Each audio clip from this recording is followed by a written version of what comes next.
नमस्कार दोस्तों, मैं हूं अनीता सिंह। दोस्तों, फसलों में 17 प्रकार के पोषक तत्वों की पूर्ति करते हैं। अलग अलग फर्टिलाइजर हम यूज करते हैं, तब जाकर के हमें अच्छा उत्पादन देखने को मिलता है। विशेष तौर से सब्जी वर्गीय क्रॉप है या बागवानी में किसी भी टाइप के प्लांट्स है, उन सब में हमें सही समय पे सही फर्टिलाइजर देना होता है, सही पोषक तत्वों की पूर्ति करनी होती है, तभी जाकर के हम अच्छा उत्पादन ले सकते हैं। तो इसी सीरीज में आज मैं डिस्कस करूंगी दोस्तों बोरोन पे, बोरोन पोषक तत्व पे।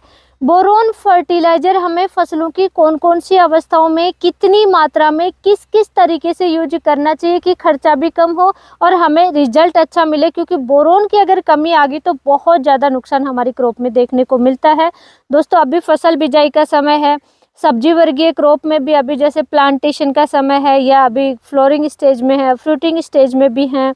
बागवानी में बहुत सारी फसलें हैं जैसे कि अनार वगैरह, जो कि अभी मैच्योरिटी स्टेज पे हैं या फ्रूटिंग स्टेज पे हैं। तो ऐसी सिचुएशन में बोरोन का बहुत ही महत्वपूर्ण योगदान होता है हमारी क्रॉप में। अगर बोरोन की कमी होती है तो बहुत ज़्यादा नुकसान होता है, जो मैं आगे डिस्कस करूँगी।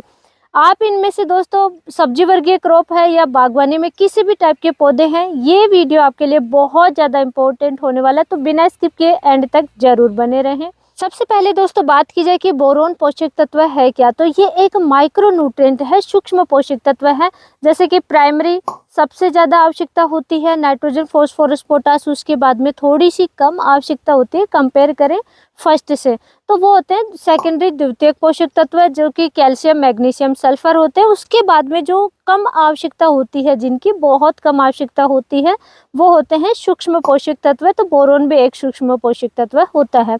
इसकी आवश्यकता क्रॉप में 0.0001% की आवश्यकता होती है, यानी बहुत ही कम है, लेकिन इसकी कमी से नुकसान बहुत ज्यादा क्रॉप में होता है। बोरोन को इमोबाइल पोषक तत्व भी कहते हैं। इमोबाइल यानी कि स्थिर या अचल पोषक तत्व ये होता है क्रॉप में। जब तक आप बोरोन की कमी की पूर्ति करते जाएंगे, यानी बोरोन क्रॉप को मिल रहा है, तब तक ये क्रॉप बिल्कुल स्वस्थ रहेगी। लेकिन जैसे ही कमी हो जाएगी, उसके बाद में जो नए टिश्यू, नया फुटाव हो रहा है, नई पत्तियां आ रही है, तो उनमें बोरोन की कमी देखने को मिल जाती है। इस तरीके से दोस्तों जो भी स्थिर पोषक तत्व होते हैं, जैसे कि सल्फर है, कैल्शियम, फेरस, कॉपर है, कैल्शियम है और जिंक है, तो इन पोषक तत्व जो इमोबाइल है, इनकी नई पत्तियों में ही कमी देखने को मिलती है। अब बात की जाए दोस्तों कि बोरोन है तो एक सूक्ष्म पोषक तत्व है, लेकिन इसका कार्य हमारी क्रॉप में क्या होता है, क्यों आवश्यकता होती है बोरोन की। तो बोरोन सेल डिवीजन, कोशिका विभाजन हो रहा होता है, तो कोशिका विभाजन में इसकी आवश्यकता होती है। कोशिका भित्ति के निर्माण के लिए इसकी आवश्यकता होती है। कोशिका विभाजन ये कह सकते हैं दोस्तों, जब फुटाव हो रहा हो, ज़्यादा कल्ले निकल रहे हो, शाखाएं निकल रही हो, उस समय कोशिका विभाजन ज़्यादा होता है, उस समय इसकी आवश्यकता होती है। उस समय अगर इसकी कमी होगी तो नए टिश्यू ही नहीं बनेंगे, तो उस समय आप जरूर अपनी क्रॉप को संभालिए। कैल्शियम का अपटेक बढ़ा देता है वेजिटेटिव ग्रोथ और रिप्रोडक्टिव ग्रोथ। तो रिप्रोडक्टिव ग्रोथ में इसकी बहुत ही महत्वपूर्ण भूमिका होती है। कैसे? परागण में हेल्प करता है। जैसे ही फूल फल बनने लग जाते हैं, फ्लोरिंग स्टेज ये कह सकते हैं, जब भी फूल आने लग जाए, फ्लोरिंग स्टेज शुरू हो जाए, उस समय बोरोन की सबसे ज़्यादा आवश्यकता होती है, क्योंकि बोरोन की अगर कमी होगी तो फ्लावर्स कम मात्रा में आएंगे। तो ज़्यादा फ्लावर लाने हैं तो उसी समय बोरोन की आप पूर्ति करते रहिए। फ्लोरिंग के लिए फल सेट में बहुत ही ज़्यादा इसका इम्पोर्टेंट कार्य होता है। साथ ही जैसे ही फ्रूट बनते हैं तो फ्रूट में लचीलापन आए, फ्रूट फटे नहीं, जो फल हैं वो फटने लग जाते हैं। जैसे खरबूजे में ये बहुत ज़्यादा समस्या आती है फल फटने की, अनार में बहुत ज़्यादा समस्या आती है। अनार की क्रॉप अभी जैसे आप मेरे पीछे देख रहे होंगे बिल्कुल स्वस्थ है, कोई समस्या नहीं है। जिन भी फसलों में फल फटने की समस्या आती है, बोरोन की कमी होती है, उनमें विशेष तौर से आपको फ्लोरिंग स्टेज से जस्ट पहले से ही पूर्ति करते हुए चलना है, जो मैं आगे डिस्कस करूंगी कब कब कितनी मात्रा में आपको यूज करना है। आप ये समझ लीजिए कि जब भी रिप्रोडक्टिव ग्रोथ शुरू हो जाए, उस समय बोरोन की कोई कमी आपकी क्रॉप में नहीं होनी चाहिए। उससे पहले अगर फुटाव नहीं हो रहा है, ज़्यादा कल्ले नहीं निकल रहे हैं, सेल डिवीजन में, कोशिका भित्ति निर्माण में इसकी ज़्यादा आवश्यकता होती है, तो अगर उस समय ये समस्या है तो उन फर्टिलाइजर के साथ में उस समय भी आप यूज कर सकते हैं। अदरवाइज पहले अगर आपकी क्रॉप स्वस्थ है, फ्लोरिंग स्टेज में भी क्रॉप बिल्कुल स्वस्थ है, तब भी आपको अच्छे उत्पादन के लिए यूज करना शुरू कर देना चाहिए। और इसकी कमी की बात की जाए, कमी से क्या नुकसान हो सकता है, तो जैसा मैंने डिस्कस किया है कि ज़्यादा फुटाव नहीं होगा, वहीं से इसकी कमी है तो वहीं से नुकसान शुरू हो जाता है। नए टिश्यू नहीं बनते हैं, जहाँ से ग्रोथ शुरू होती है, जहाँ से फुटाव होना शुरू होता है, वहीं पे नया टिश्यू ही नहीं बनता है, या बहुत ही छोटे आकार में पत्तियां वगैरह भी छोटे आकार में बनना शुरू हो जाते हैं। बहुत सारे इसके नुकसान होते हैं। कैल्शियम का अपटेक नहीं होगा। अगर आप बोरोन की कमी है फिर भी आप कैल्शियम यूज कर रहे हैं तो दोस्तों कैल्शियम का अपटेक नहीं हो पाएगा प्रॉपर तरीके से बोरोन की कमी की वजह से। फ्लावर ड्रॉपिंग की समस्या आएगी, जो फूल झड़ने की समस्या होती है वो मेन समस्या होती है दोस्तों बोरोन की कमी से। फ्रूट सेट नहीं हो रहे हैं, वो भी बोरोन की कमी है। अगर आपके फल फट रहे हैं या बहुत ज़्यादा हार्ड है, सॉफ्टनेस नहीं है, लचीलापन फलों में नहीं है, तो आपको बीच बीच में बोरोन जरूर यूज करना चाहिए। बिल्कुल स्वस्थ है तब भी बीच बीच में थोड़ी मात्रा में आपको बोरोन फर्टिलाइजर का यूज जरूर करना चाहिए। अब दोस्तों बोरोन की पूर्ति के लिए बहुत सारे मार्केट में फर्टिलाइजर अवेलेबल हैं, जैसे कि बोरोन 10% है, बोरोन 20% है। मेरे पास जैसे कि दोस्तों ये है कोरोमंडल का बोरोन 20%। सेकंड मेरे पास बोरोन है दोस्तों ये प्रभात फर्टिलाइजर एंड केमिकल वर्क्स है, ये भी 20% बोरोन है। थर्ड मेरे पास K+S का है, बोरोन 20% है। बहुत सारी कंपनियों का बोरोन फर्टिलाइजर आता है। ये कमेंट बहुत ज़्यादा आता है कि कौन सी कंपनी का बेस्ट रहता है, जिसका भी मिल जाए उसी का आप यूज कर लीजिए, सभी के अच्छे रिजल्ट मिल जाते हैं। बोरोन फर्टिलाइजर को लेकर के विशेष तौर से आप कंफ्यूज ना हो, सस्ता भी मिल जाए और अच्छा मिल जाए वो किसी भी कंपनी का आप ले सकते हैं। और प्राइस रहती है दोस्तों, जैसे कि मेरे पास ये 100 ग्राम का पैकेट अवेलेबल है, तो 100 ग्राम का लगभग ये 68 रुपये के समथिंग आता है। और ये है 250 ग्राम का जो कि 170 रुपये के करीब आता है। बहुत ज़्यादा प्राइस में भी इनमें डिफरेंस देखने को नहीं मिलता है। कुछ कंपनियों के थोड़े से प्राइस थोड़ी सी ज़्यादा रहती है, जैसे कि K+S की प्राइस थोड़ी सी ज़्यादा रहती है, लेकिन रिजल्ट भी बहुत अच्छा देखने को मिल जाता है। तो आपके अकॉर्डिंग किसी भी कंपनी पे आप जा सकते हैं।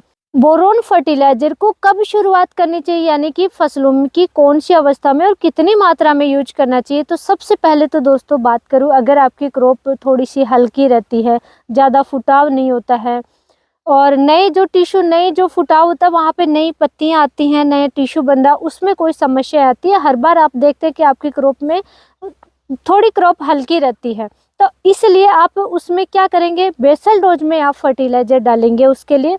और बेसल डोज में कौन सा दोस्तों, यूरिया, DAP, NPK, SSP, जो भी आप फर्टिलाइजर डाल रहे हैं आप, या ऑर्गेनिक फर्टिलाइजर भी जैसे कि सीवीड एक्सट्रैक्ट डाल रहे हैं, या कोई ह्यूमिक एसिड डाल रहे हैं, माइक्रोराइजा डाल रहे हैं, कोई भी आप किसी भी टाइप का फर्टिलाइजर डाल रहे हैं, उनके साथ में आप मिक्स माइक्रो न्यूट्रिएंट जरूर डालते हैं चिलिटेड फॉर्म में। बहुत मार्केट में बहुत सारी कंपनियों के चिलिटेड फॉर्म में mix micro nutrient fertiliser available होते हैं, उनको आप डालिए। और उसमें भी बोरोन जरूर अवेलेबल होना चाहिए, जैसे कि ये मेरे पास है दोस्तों, एक मैग्नीज है, कॉपर, आयरन, जिंक, मोलिब्डेनम और बोरोन सभी है। बोरोन कोटेड फर्टिलाइजर भी अवेलेबल होते हैं, जैसे कि जिंक कोटेड आते हैं, बोरोन कोटेड आते हैं। बोरोन के या जिंक के ऊपर एक लेयर बनी हुई आती है, तो उसमें भी 0.5% या 1%, 2% उनमें भी अवेलेबल होता है।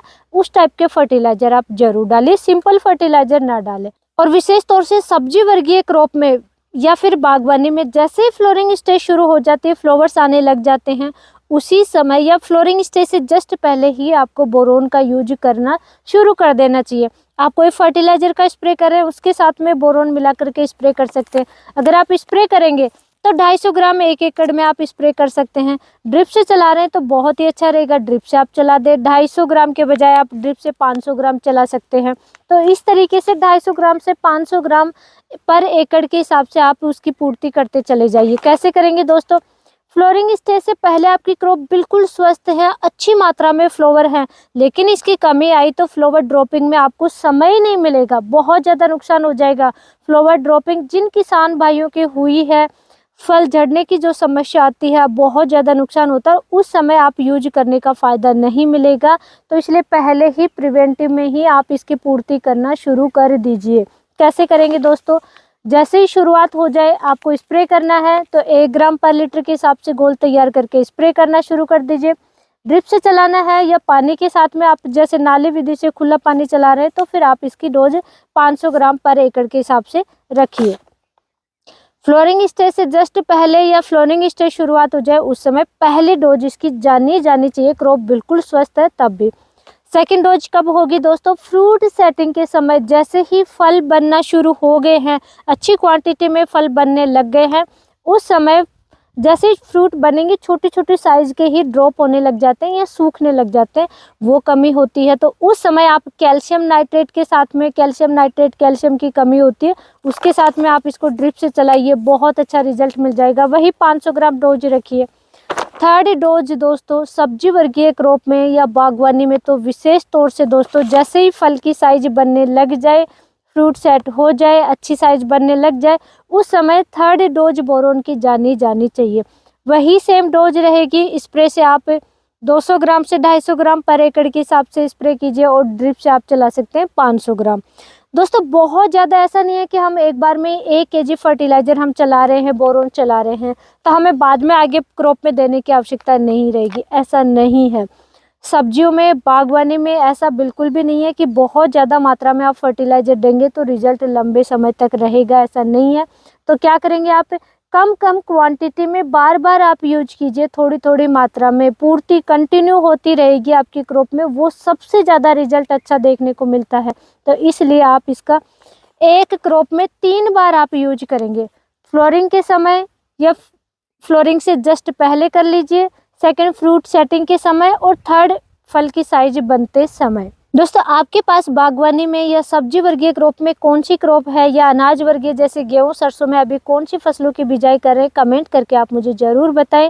जानकारी अच्छी लगे वीडियो को लाइक करें, चैनल को सब्सक्राइब करें, ज़्यादा से ज़्यादा शेयर ज़रूर करें। धन्यवाद।